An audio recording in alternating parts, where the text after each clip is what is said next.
أعوذ بالله من الشيطان الرجيم నేను శైతాన్ నుండి అల్లాహ్ వద్ద శరణు వేడుకుంటున్నాను. بسم الله الرحمن الرحيم అనంత కరుణామయుడు అపార కరుణా ప్రదాత అయిన అల్లాహ్ పేరుతో. اتخذوا أحبارهم ورهبانهم أربابا من دون الله والمسيح ابن مريم وما أمروا إلا ليعبدوا إلها واحدا لا إله إلا هو سبحانه عما يشركون. వారు యూదులు మరియు క్రైస్తవులు అల్లాహ్ను వదిలి తమ యూద మతాచారులు అహ్బార్ లను మరియు క్రైస్తవ సన్యాసులను రుహ్బాన్లను మరియు మరియం కుమారుడైన మసీహ్ను క్రీస్తును తమ ప్రభువులుగా చేసుకుంటున్నారు. వాస్తవానికి వారు ఒకే ఒక్క దైవాన్ని మాత్రమే ఆరాధించాలని ఆజ్ఞాపించబడ్డారు. ఆయన అల్లాహ్ తప్ప మరొక ఆరాధ్యదైవం లేడు. ఆయన వారు సాటి కల్పించే వాటికి అతీతుడు. يريدون أن يطفئوا نور الله بأفواههم ويأبى الله إلا أن يتم نوره ولو كره الكافرون. వారు అల్లాహ్ జ్యోతిని ఇస్లాంను తమ నోటితో ఊది ఆర్పగోరుతున్నారు, కాని అల్లాహ్ అలా కానివ్వడు. సత్యతిరస్కారులకు అది ఎంత అసహ్యకరమైనా ఆయన తన జ్యోతిని పూర్తిచేసి ప్రసరింపజేసి తీరుతాడు. هو الذي أرسل رسوله بالهدى ودين الحق ليظهره على الدين كله ولو كره المشركون. బహుదైవారాధకులకు ముష్రికీన్లకు అది ఎంత అసహ్యకరమైనా తన ప్రవక్తకు మార్గదర్శకత్వాన్ని మరియు సత్యధర్మాన్ని ఇచ్చి పంపి దానిని సకల ధర్మాల మీద ప్రబలింపజేసినవాడు, ఆధిక్యతనిచ్చినవాడు ఆయన అల్లాహ్.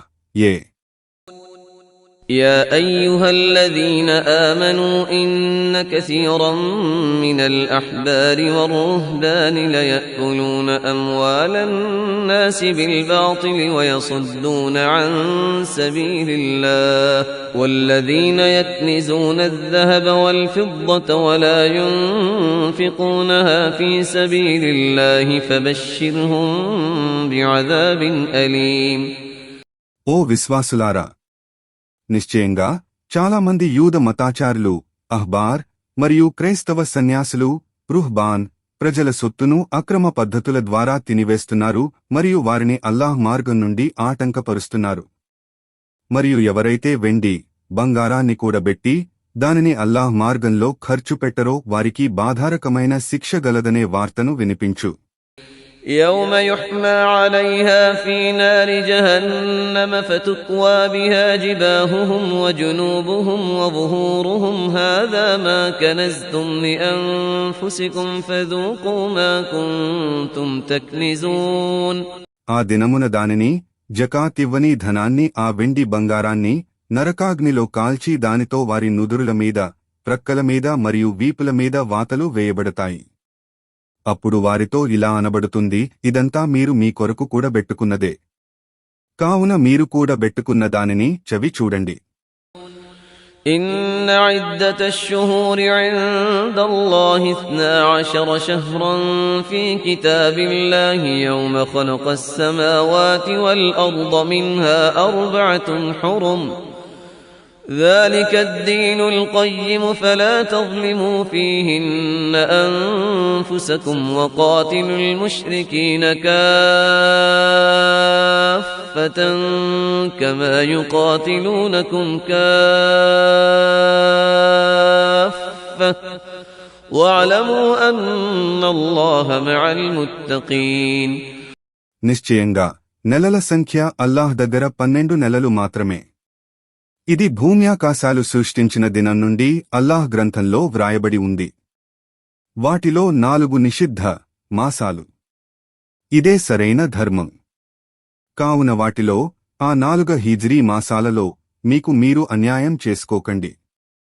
బహుదైవారాధకులతో ముష్రికీన్లతో అందరూ కలిసి పోరాడండి. ఏ విధంగా అయితే వారందరూ కలిసి మీతో పోరాడుతున్నారో మరియు నిశ్చయంగా అల్లాహ్ దైవభీతి గల వారితోనే ఉంటాడని తెలుసుకోండి. إنما النسيء زيادة في الكفر يضل به الذين كفروا يحلونه عاما ويحرمونه عاما ليواطئوا عدة ما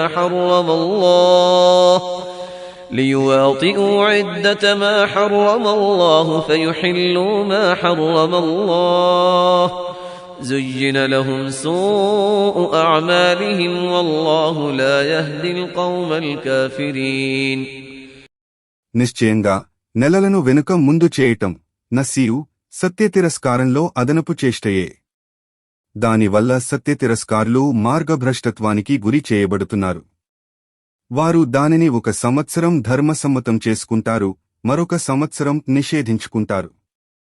ఈ విధంగా వారు అల్లాహ్ నిషేధించిన నెలల సంఖ్యను తమకు అనుగుణంగా మార్చుకుని అల్లాహ్ నిషేధించిన దానిని ధర్మసమ్మతం చేసుకుంటున్నారు. వారి దుష్కార్యాలు వారికి మనోహరమైనవిగా కనిపిస్తున్నాయి. మరియు అల్లాహ్ సత్య తిరస్కారులకు సన్మార్గం చూపడు. يا أيها الذين آمنوا ما لكم إذا قيل لكم انفروا في سبيل الله اثاقلتم إلى الأرض أرضيتم بالحياة الدنيا من الآخرة فما متاع الحياة الدنيا في الآخرة إلا قليل. ఓ విశ్వాసులారా, మీకేమైంది? మీతో అల్లాహ్ మార్గంలో బయలుదేరండి అని చెప్పినప్పుడు మీరు భూమికి అతుక్కుని పోతున్నారేమిటి? ఏమీ? మీరు పరలోకాన్ని వదలి ఇహలోక జీవితంతోనే తృప్తి పడదలుచుకున్నారా? కాని ఇహలోక జీవిత సుఖం పరలోక జీవిత సుఖాల ముందు ఎంతో అల్పమైనది. إلا تنفروا يعذبكم عذابا أليما ويستبدل قوما غيركم ولا تضروه شيئا والله على كل شيء قدير. మీరు బయలుదేరకపోతే ఆయన మీకు బాధాకరమైన శిక్షను విధిస్తాడు, మరియు మీకు బదులుగా మరొక జాతిని మీ స్థానంలో తెస్తాడు, మరియు మీరు ఆయనకు ఎలాంటి నష్టం కలిగించలేరు. మరియు అల్లాహ్ ప్రతిదీ చేయగల సమర్థుడు. إلا تنصروه فقد نصره الله إذ أخرجه الذين كفروا ثاني اثنين إذ هما في الغار إذ يقول لصاحبه لا تحزن إن الله معنا فأنزل الله سكينته عليه وأيده بجنود لم تروها وجعل كلمة الذين كفروا السفلى وكلمة الله هي العليا والله عزيز حكيم. ఒకవేళ మీరు అతనికి ప్రవక్తకు సహాయం చేయకపోతే ఏం ఫర్వాలేదు, అల్లాహ్ అతనికి తప్పక సహాయం చేస్తాడు.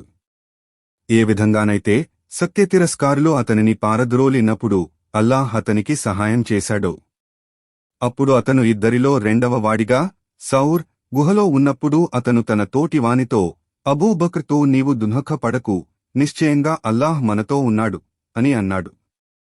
అప్పుడు అల్లాహ్ అతనిపై తన తరఫు నుండి మనశ్శాంతిని అవతరింపజేశాడు.